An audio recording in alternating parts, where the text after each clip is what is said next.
Without further ado, Norman Reedus, guys.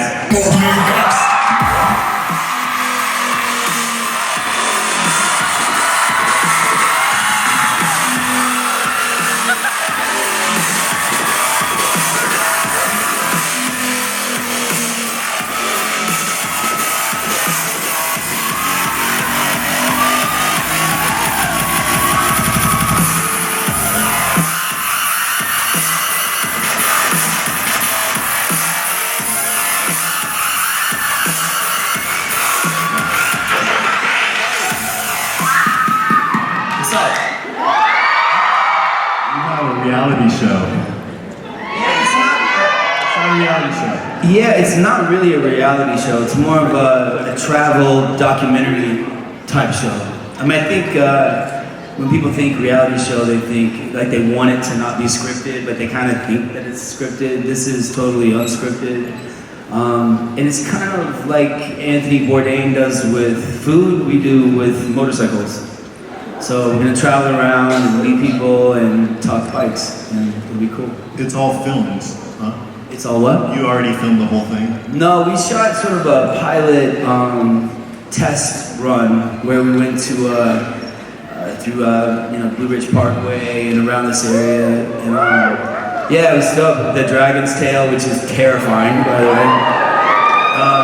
But yeah, but it's we met a lot of cool people and talked bikes and did chopper chugs and all this weird stuff. So for years I've been watching Walking Dead, and I've been watching behind the scenes, and one thing I have noticed is, Norman, you like to lick people's faces. I've heard that. So what's the deal with it?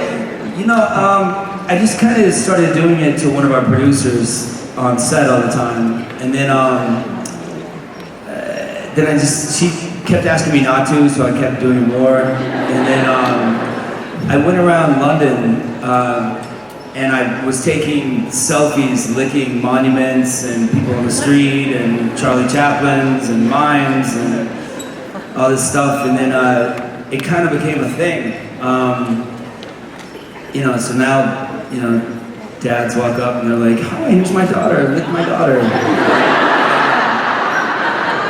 And then it just became too much of a thing, and everybody's like, "Can you lick me?" And I'm just like, there's Ebola and stuff. Norman, your character Daryl is a good old southern redneck boy. You're good. I'm from the South, I know redneck boys.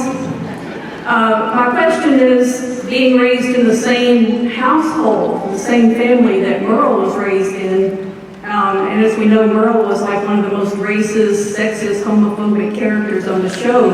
How did Daryl become so different from Merle? Well, I mean, that's something I wanted to do, and I fought for that as well. There were scripts where I said racist things, and I took drugs, and I was like that. I was little Merle, and I wanted to play it more like an Al-Anon person than an Alcoholics Anonymous person. Like, I grew up with that, and I hated being that person, so it was a chip on my shoulder.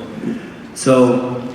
And I find that more interesting to, have that sort of thing in your household, and you're like, man, this is my life, and I'm trapped. So you're sort of trapped within the trap. So I fought not to do that, and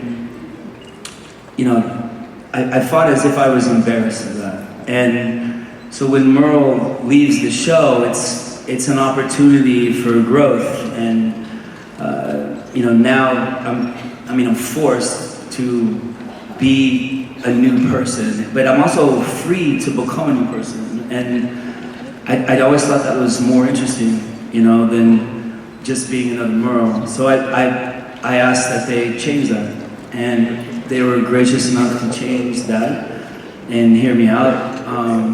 Talking about Daryl's character and Rick, Daryl seems to be the voice of reason lately, I would say, especially with Rick, kind of pulling him back a little bit. Does Daryl, maybe you don't agree with that, I'd like to know, but does Daryl still have complete trust in Rick, or Rick's been getting pretty dark lately? I think those two characters have each other's back quite a bit, and I think that Rick sort of became the brother that Merle wasn't to Daryl. It's interesting that back and forth. I'm very happy to be Robin to his Batman, and in real life we're kind of like that as well. Like, because if I don't like something and I'm like, let's flip the table over, and he's like, let me talk to them. You know what I mean? So we're very much like that in real life. Couth, I don't have any couth.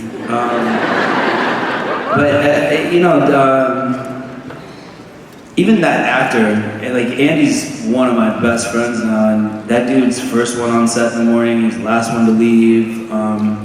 If there's a new character, he's the first person to go shake the guy's hand or the girl's hand and welcome them, and I kind of go Daryl mode, and I'm like, who's this guy? I want to see this guy get bruised up before I make a judgment, like poor Chad, I didn't talk to Chad for like 2 months when he came on. I was like, who's this guy? Who does he think he is? And then he just won everyone over because he's so awesome. But I kind of do that, and to be honest, and it's looking at this scared, lost person behind the monster. Like they don't know they're a monster. That's the scariest part of all of that. But like I thought Bicycle Girl right from the beginning was pretty awesome. There's been so many good characters and zombies. I loved the Irish girl in that episode with Rick way back when her husband's head's in a bag. Remember that girl? That girl was awesome. I don't know, they're all good. Yeah. I love you too, wherever you are. Marry you? Look at me, you don't want to marry me. I'm a mess. Norman, we love having you at Watch. Yeah, thanks for having me. Don't do it now. Everything's so cool with us.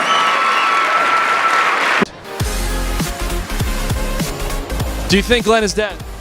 Hell no, Glenn ain't That's dead. what I like to hear. Do you think Glenn is alive or dead? I think something's up, honestly. Like, something doesn't quite seem like what we saw is exactly what's going on. Is Glenn dead?